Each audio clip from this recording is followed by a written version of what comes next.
Te quiero preguntar por una jugada en la primera parte con Vinicius. Estás protegiendo el balón, no sé si le ves venir, sacas el brazo. ¿Cómo interpretas tú esa jugada? No le veo venir y bueno, si le le hubiera golpeado, no se levanta, vamos, le hago sangre seguro si le golpeo. Ha sido un choque y se ha levantado, o sea que tampoco creo que sea, bueno, está claro que ahora hablarán de penaltis, igual que en la ida también. Yo por eso te pregunto, ¿cómo lo ves tú? Que no, ha chocado con mi hombro y nada más. O sea, si le doy un codazo, ya te digo yo que se sale del campo seguro. Así que por lo tanto se ha levantado enseguida, no tenía nada y incluso él también me lo ha reconocido, ¿no? Te pregunto. Desfrenats, què passa? Bona vesprada. Estem així a Vila-real, a l'estadi de la Ceràmica, on avui s'enfrenten el Villarreal i el Real Madrid i nosaltres estem gravant el dia després. Anem a veure què pensen els aficionats de l'actualitat dels dos equips i de què ens va deparar el partit d'avui. Va, Mone! No, avui Villarreal-Real Madrid, entrem en una fase clau de la temporada i debuta Lo Celso. Què penses del fitxatge? Un meravellós fitxatge, per a mi com a mitja punta serà espectacular al Villarreal. Esperem que juguen en aquesta posició, és la que més m'agrada i a per totes.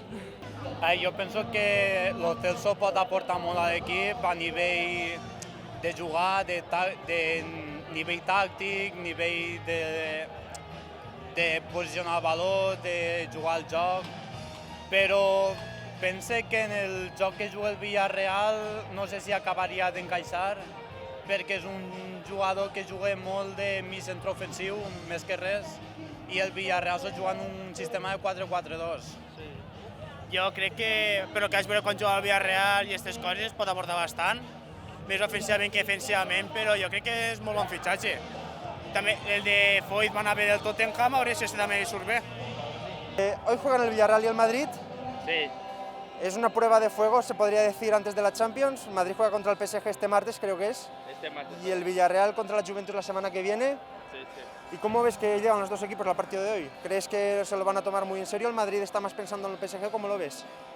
No, el Madrid es un equipo muy profesional, siempre es pensando en los partidos siguientes a la fecha.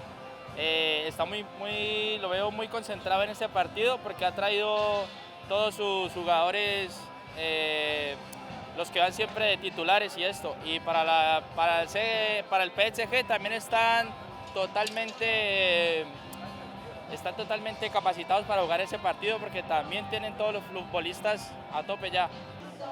A veure, per part dels dos equipos, bé i mal. Per part del Villarreal, mal perquè no està Gerard Moreno, que és un jugador que és molt important, aporta molt a l'equip, molts gols, ja també durant el joc, però també bé perquè no està Benzema.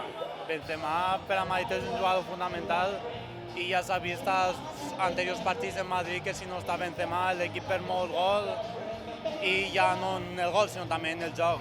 Benzema és un jugador que és molt complet. Jo crec que se pot veure un poc més al Villarreal perquè té ara mateixa no tantes baixes com el Madrid. El Madrid és que sense Benzema per bastant. El Villarreal, bueno, Gerard Moreno no és important, però Danjuma jo crec que pot complir bastant. I, bueno, això també, el Madrid ha sortit en Asensio, Vinicius i Bale, que és algo molt raro que se pot veure. Però és que el Villarreal surt una delantera que té bastant potencial. Jo crec que el Madrid és el Madrid, tots els equips grans van a per totes. Serà difícil, però jo crec que avui la victòria és per al Villarreal. I és una prova de foc per als dos equipos, abans del PSG pel Madrid i abans de la Juventus pel Villarreal. Nosaltres tenim la sort de que ens queda un poquet més per a preparar aquest partit, ells tenen més prop el PSG, un gran equip també, però serà difícil, però jo avui vaig en el Villarreal a muerte, com sempre, però serà difícil.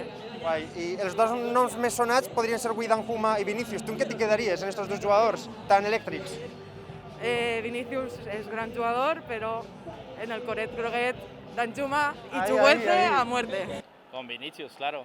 Viene siendo muy importante en todos los partidos y ojalá hoy sea la diferencia otra vez. Jo en Danjuma. Jo crec que també, en Danjuma. I ja per a finalitzar, una porra per avui. Jo diria un 2-1. Jo diria 2-1 o 3-1.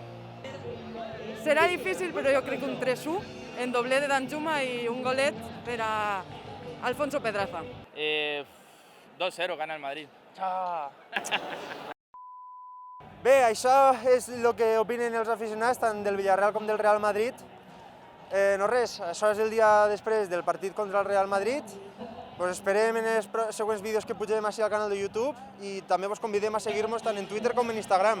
Gràcies per seguir-nos. Ale, adeu! Si le doy, si le hubiera golpeado, no se levanta, vamos, le hago sangre seguro si le golpeo.